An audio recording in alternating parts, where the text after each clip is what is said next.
Teofimo Lopez, my brother from another mother. Give it up.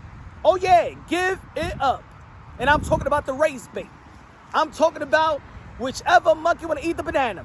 Forget about the monkeys, forget about the banana, forget about the I be two white boys, all I need is a black boy now. Pause.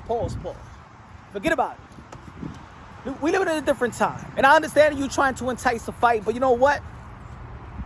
The fighters is just not biting on it. And it only is going to leave your brand taking a hit. Your character taking a hit. It's one thing that if the other fighters was getting shamed for them to fight you, for them to try to accomplish what you have accomplished. I like Gervonta Davis. Gervonta Davis didn't even acknowledge those call-outs. His team didn't acknowledge those call-outs. And there's pound for pound lists where they got his name and they didn't even got your name. Meaning, it's just a different time. It's ways to entice a fight. We live in a different time right now. You're not getting the benefit of the doubt of warning Bud Crawford. Gervonta Davis ain't getting shamed to fight you. Nobody's really calling you out. Nobody's really calling you out. Nobody really want to accomplish what they need to accomplish, or what we feel they need to accomplish, because they need to fight you to accomplish that. So we just living in a different time. And you know what? I gotta say this. I always say that boxing translates to life itself. There has been a stigma in the black community that black people are emotional, right? Within the community, people looking outside of the community, right? Outside the race. You know, remember the movie South Central? Where he was telling Bobby Johnson about the cycle of hate and trying to end the cycle of hate because of the past and things of that nature. You got to credit black people now. They're not biting on being emotional anymore. See, maybe in a different time that would have gotten black fighters or even the black community to be like, hey, yo, man, whoop us behind. Yo, go get him, yo. Go get him, yo. He said this, he said that. But let me tell you, I got to credit the black community. They have, especially in the sport of boxing, they have evolved from that emotional state. They have evolved. And now they're like, you know what, Tio? yeah, it's easy for a bout, but just because you disrespected and we feel that you disrespected, we don't want the Buzz of the world, we don't want the Gervonta Davis of the world to give you that payday.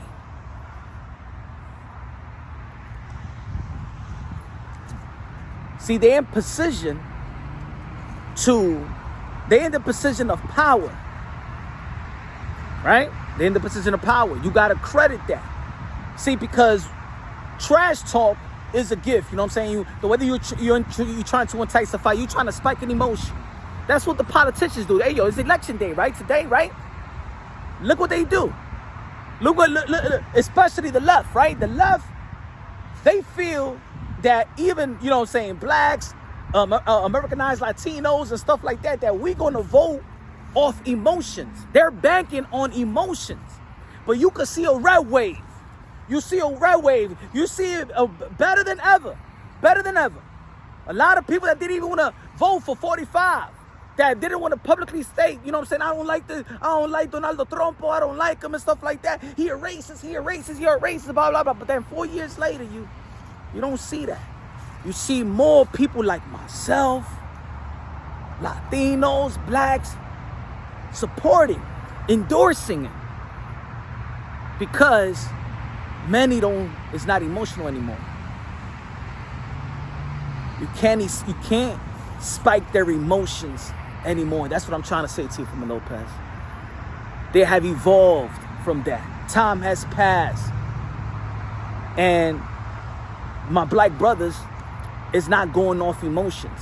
They're going off this now, which is a great thing. Now, of course, as a boxing fan, I'm like, yo, I want to see the fight. I want to see Gervonta Davis versus Teofimo Lopez. But they're not willing to give it to you like that. And that's understandable. That's understandable. It's not within the nature that as a boxing fan, I would like to see a fight. And I understand what you were trying to do to entice a fight because you know the blueprint of the Muhammad Ali's of the world and you know what I'm saying, the trash talk of the Bernard Hopkins taking the Puerto Rican flag and dumping the Puerto Rican flag and stuff like that. You see the emotions of the Puerto Rican people. Dale, ese tigre, dale, mira, nene, que tú vas, mira, Tito, rómpele la boca. But limited different time.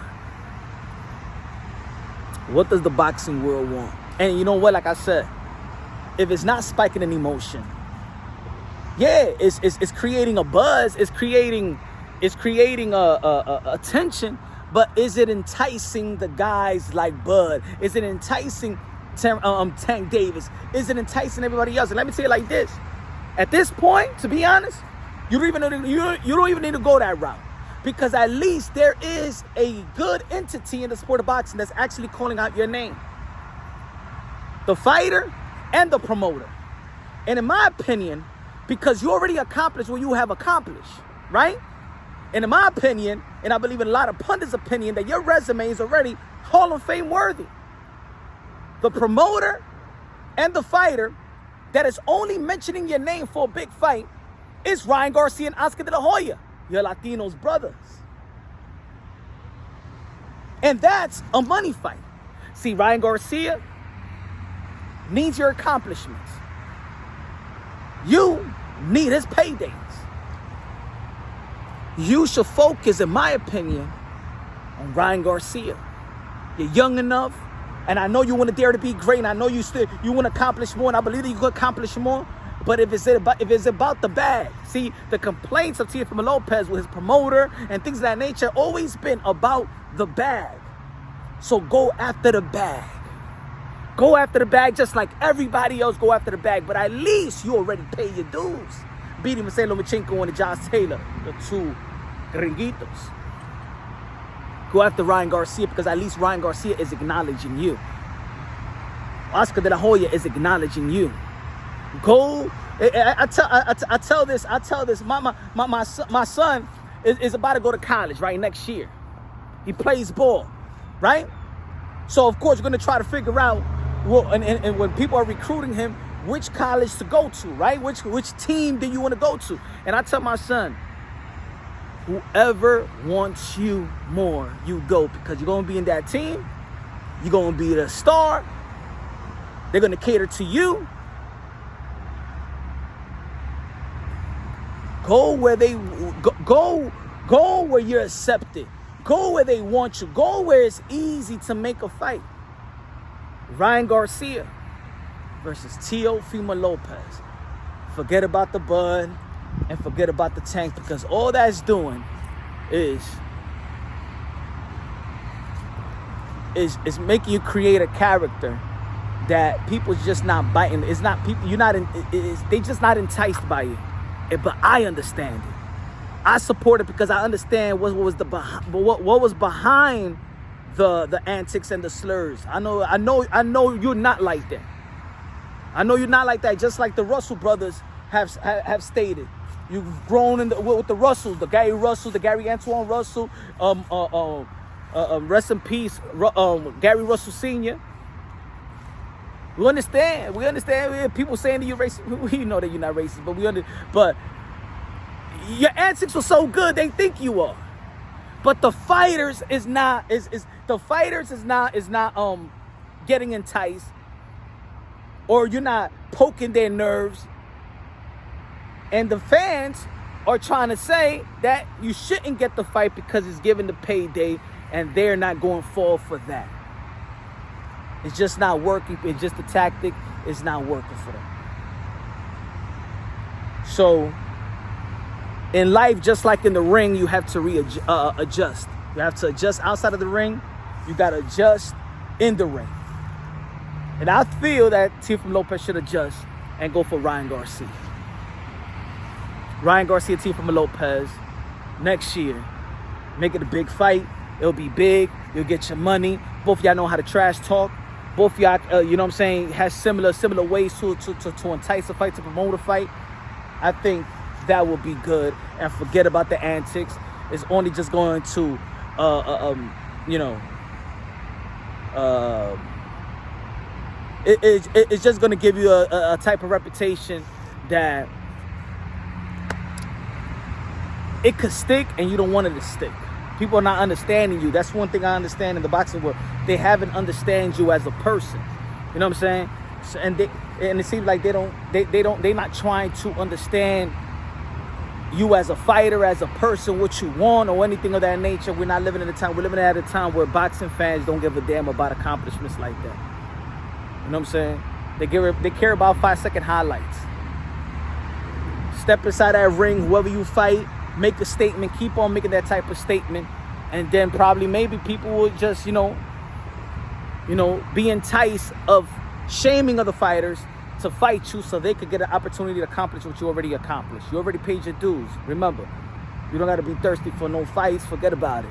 Go and fight those who really want to fight you, and you can make good money, and then you can retire ASAP, set up shop, flip some houses, because I truly think that this generation of boxing don't deserve you. This generation of boxing don't fully respect your accomplishment, and why keep on risking your life in an era of boxing that it's just like it's not in the past. So that's my thing. Let me know what y'all think. Y'all already know y'all tuning into Punch on Boxing, aka Mr. Moonshine himself. Love y'all. God bless, and on to the next.